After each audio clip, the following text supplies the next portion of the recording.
Viewers, কেমন আছেন সবাই? নিশ্চয়ই ভালো। চলুন দেখে নেই আজকে আমার সাথে কে কে আছে। আমার যা এবং আমার সাথে আছে ভাসুর। তারা থাকে লন্ডনে, দেশে এসেছে বেড়াতে। আজকে আমরা দেখে নেব আমার যা কি করে কম তেলে আলুর চপ ভেজে নেয়। Hello viewers.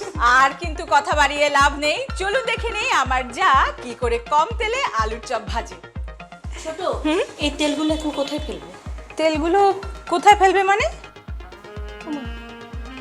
তেল তো কালো হয়ে গেছে, মনে হচ্ছে পোড়া বাসি, অনেকদিন ব্যবহার করা হয়েছে।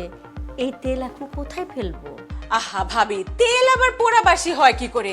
আর যতক্ষণ পর্যন্ত তেল শেষ না হচ্ছে ততক্ষণ পর্যন্ত আমরা ভাজতে থাকবো, ফেলতে হবে কেন? ওমা, সর্বনাশ! ভাবি, তেল তো আর অপচয় করা যাবে না, তাই না? অপচার অজুহাতে যে হৃদরোগ ডেকে আনছো।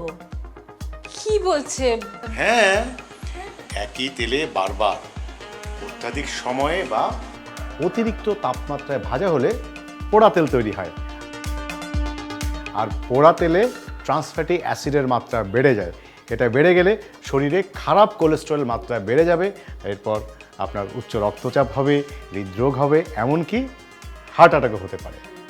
বুঝতে পেরেছি ভাইয়া, আর বলতে হবে না। দর্শক, আমরা এই তেলটা ফেলে দিয়ে নতুন তেলে ভাজবো। আমাকে আর কিচ্ছু বলতে হবে না। বাসি ও পোড়া তেল ব্যবহার করবেন না, নিজের ক্ষতি করবেন না। সচেতন হই, সুস্থ থাকি।